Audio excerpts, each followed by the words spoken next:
Welcome to the deep dive. Today, we're really getting into the work of David Brooks, specifically this idea of learning how to truly see other people. And just as importantly, how to be seen ourselves. Exactly. We've looked at some recent book reviews, podcast chats he's done. We're trying to pull out the practical stuff, what he calls the answer to this modern epidemic of blindness. Right. Think of this as, a shortcut.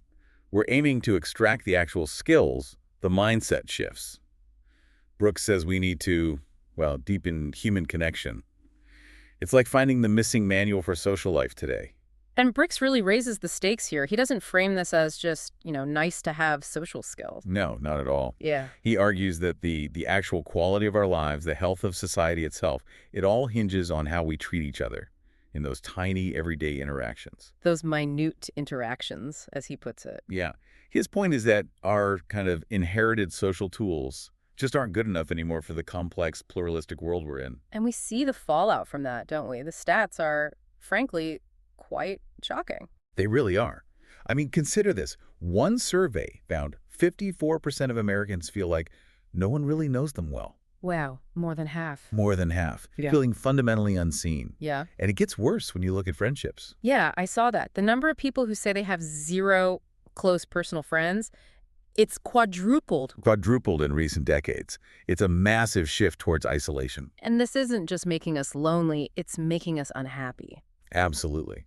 Brooks cites data showing that the number of people who rate themselves at the lowest possible level of happiness, that's jumped 50%, 50, in just the last couple of decades. So it's a real crisis of connection, and Brooks says the starting point, the way out, begins with something surprisingly fundamental, learning how to look, how to pay attention. Precisely.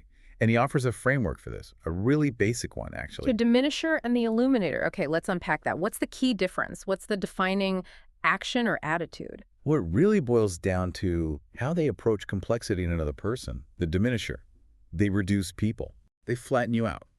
They slap a label on you. Your job, your politics, maybe one mistake you made years ago, and that's all they see. It's like looking at a caricature. Right. They see the label, not the person behind it. Exactly. Whereas the illuminator does the opposite.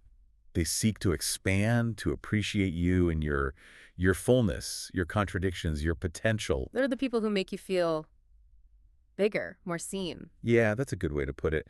They somehow bring the best out in you just by the way they interact. They make you feel respected, understood, maybe even like lit up, capable. So the secret isn't about being flashy or giving advice. It's about attention. Deep attention, yeah. You mentioned that anecdote Brooks uses about E.M. Forster. Oh, yeah, that was fascinating. Tell us about that. Well, Forster's biographer said something like talking to him was like being seduced by an inverse charisma. Inverse charisma. Yeah, meaning it wasn't about Forster showing off. It was about the intense way he listened. People felt listened to with such focus, such intensity, that they felt compelled to be their absolute sharpest, most honest, best self in response. Wow. So that quality of attention itself elevates the other person. That's the core skill right there. Yeah. The illuminator is, above all, a world-class listener. And Brooks connects this to a personal shift he made. He talks about moving away from just wanting to be knowledgeable. Right. He realized that just having information, knowing facts, wasn't the goal. He wanted to be wise. And wisdom, for him, isn't just about data. No. It's about having a compassionate, empathetic grasp of other people's inner lives. It's about understanding people, not just collecting facts about them, prioritizing humanity over information. Okay, that makes sense. But if the goal is clear to see people fully, why is it so hard in practice? Why do we default to being diminishers so often? Well, that's the rub. Brooks says we're kind of wired with these inborn proclivities, these mental shortcuts and biases that distort how we see others. We don't see the world objectively. We see it through our own filters. Exactly. We see the world as we are. And he lists several of these mental roadblocks. One big one he talks about is the static mindset. The static mindset. What does that do? It's the assumption that people don't change much. Once we've sort of filed someone away, oh, that's my shy cousin, or he's the reliable guy at work, we stop looking for new information. We think we know them. And we don't update our view. Right. And the data he found on this is really quite startling, especially in long-term relationships. Ah, you're talking about the marriage paradox he mentions. Exactly that. It seems completely counterintuitive.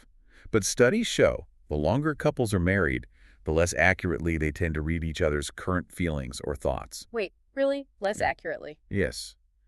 They start viewing their spouse through the lens of, who they were years ago, maybe when they first met.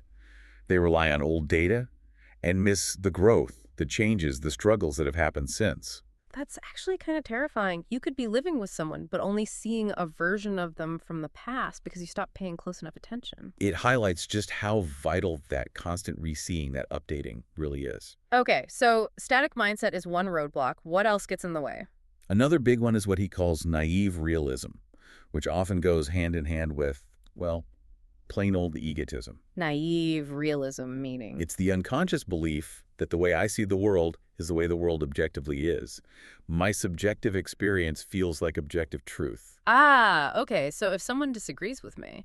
Then they must be wrong, Well, or biased, or maybe even malicious, because my view is obviously the correct one. That's the naive part. and that ties into the idea that our perspective shapes what we even notice, right? Absolutely. Brooks has this great line. A person who is looking for beauty is likely to find wonders, while a person looking for threats will find danger. What you look for determines what you find. So if you go into a conversation already assuming you know best or looking for flaws, You'll find them. And you'll inevitably diminish the other person because you're filtering out anything that doesn't fit your preconceived notion. so overcoming these filters, it sounds like it requires more than just good technique. There's a sort of moral dimension to it. Definitely. Brooks argues that the absolute foundation, the prerequisite for seeing someone well, is believing in what he calls the infinite dignity of each person. Recognizing the inherent worth, maybe even the soul, of the person in front of you. Believing in their dignity first. Yes. Because if you start from that place of respect, of, dare I say, reverence, it changes everything. It changes how you look at them, the quality of your attention. It shifts the whole interaction from evaluation, what's in this for me, to connection. Okay, so with that foundation laid, let's get practical. If we want to be illuminators, what are the actual skills? Brooks emphasizes observation, not just talking. Right. He says we often miss crucial information because we're too focused on the big pronouncements, the philosophy of life questions. But most of life isn't that grand. Exactly. He says 90% of life is just going about your business. And you can often learn far more about someone's character by watching something small. Like how they treat a waiter. Precisely. How they talk to someone who seemingly can't do anything for them. Those small, unguarded moments often reveal much more than a prepared answer to a deep question. That's a great tip for observation. Now, what about when we are in conversation? Brooks calls a good conversation an act of joint exploration. But there's a challenge, right? The speed gap. Ah, yes, the speed gap. It's a huge cognitive hurdle. Basically, we speak much slower than we think. How much slower? The average person speaks, 120 to 150 words per minute? But your brain can process closer to, say, 400 or 500 words per minute, maybe more. So there's all this leftover brain power while someone else is talking. Exactly. And that's the danger zone. That's when we start mentally multitasking. We check our email in our head, we plan our brilliant rebuttal, we judge their argument, or we just drift off. We've all done it. And it's fundamentally disrespectful, isn't it? It diminishes them. Instantly. So the question becomes, how do you manage that extra mental bandwidth? How do you stay present? What does Brooks suggest? Well, one key insight is understanding what happens neurologically when you start planning your reply. Speaking and listening actually use a lot of the same neural pathways. Okay. So the moment you shift into a response mode, thinking about what you're going to say next, your ability to truly listen and process what the other person is currently saying plummets. You've basically checked out mentally. You're out. You're no longer exploring with them, you're just waiting for your turn. So the skill isn't necessarily thinking faster. It might be deliberately slowing down your own internal processing, giving them space. Yes.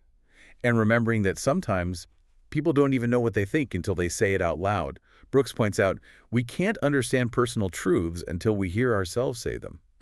So the listener's job isn't always to respond or fix, but just to create the safe container for that self-discovery to happen. Beautifully put. That's often the most illuminating thing you can do. Just hold the space. And the main tool for creating that space is the kind of question we ask. Brooks is very clear about moving away from certain types of questions. Yeah, he cautions against evaluative questions, ones that judge, or accusatory questions. Instead, he champions what he calls humble questions. Humble questions. What makes a question humble? It involves, as he puts it, a surrender of power. It means you genuinely don't know the answer, and you're admitting that their perspective, their experience, is what matters most in that moment, not your opinion or advice. So they're open-ended, non-judgmental. Exactly. They invite reflection and sharing, not defensiveness. So instead of generic small talk, maybe try asking something like, well, he gives examples. Like, what crossroads are you at right now? Yeah, or something that prompts thinking about agency, like what would you do if you weren't afraid? Or helping them frame their own story. If the next 5 years is a chapter in your life, what is that chapter about? See, those questions require real thought, real presence. They invite depth. And that kind of presence, that kind of connection, it's probably tested most intensely when someone is suffering. Absolutely. Which brings us to a really powerful and difficult part of Brooks's recent work. His experience with his oldest friend, Pete Marks, who battled severe depression. Right. This felt like the ultimate crucible for all these ideas about being an illuminator. It demanded that humble presence. It really did. And Brooks is incredibly honest about how he initially failed. His first instincts were all wrong. What did he do wrong? He tried to fix it. He fell into the trap of trying to cheer Pete up with logic, saying things like, but look at your life, you have so much going for you. Oh, dear. Or offering solutions. Why don't you just go back to doing those surgeries you used to enjoy? Simple fixes for an immensely complex problem. And Pete's reaction? It just signaled to Pete, you don't get it. Yeah. You don't understand the depth of this. It actually pushed Pete further away. So the attempts to help were actually diminishing him. Exactly. He learned the hard way that when someone is in that kind of deep darkness, intellectual arguments, advice, cheerleading, it's not just useless, it can be actively harmful. So what was the useful action? The only thing Brooks realized was just presence, showing up consistently, without an agenda, without trying to change Pete's reality, but just to sit with him in it, to bear witness. Just being there. Just being there. He mentions another friend, Mike Gerson, who helped him understand depression as, quote, a malfunction in the machine we use to perceive reality. You can't reason someone out of a malfunctioning perception machine. Wow. And Brooks shared that heartbreaking quote from Pete near the end. Yeah, where Pete said, you guys can talk to each other, I can't. It just captures that profound, terrifying isolation, the sense that the lines of connection are completely down. And all the illuminator can do then is just stand watch, be present at the edge of that darkness. It's a stark reminder that connection requires vulnerability on both sides. Brooks argues, if you shield yourself too much from the world's pain and complexity. You also shield yourself from the good stuff. Exactly. You block out all the joy and holiness the world has to offer. You have to be willing to be affected by the person in front of you, in their wholeness, which includes their suffering. So that really brings us full circle. We started with the cost of loneliness, this epidemic of blindness, and we've explored the tools of the illuminator. Right. Attentive gazing, asking those humble, open questions, and, crucially, cultivating that emotional presence, especially when things get tough. And it all comes back to understanding that people aren't static objects. Brooks emphasizes that we all construct our own reality. Yes, and that we see with our whole life. Yeah. Our perception is shaped by everything we are. Yeah. That's why just knowing objective facts about someone, their job, where they live, isn't enough. You have to understand their subjective experience, how they're seeing things. Precisely. Because that subjective reality is constantly shifting, constantly being edited. He had that fascinating study about students and their life stories. Oh yeah, where they asked students to list, say, the 10 key scenes in their life story. Then asked them again 3 years later. They only identified about 22% of the same scenes as being key just 3 years later. Wow. So their own narrative of who they are had fundamentally changed in just 3 years. Exactly. Which Brooks connects to therapy, how therapists often act like story editors, helping people rewrite life narratives that aren't serving them anymore. Okay, so if our own sense of self, our own story, is that fluid.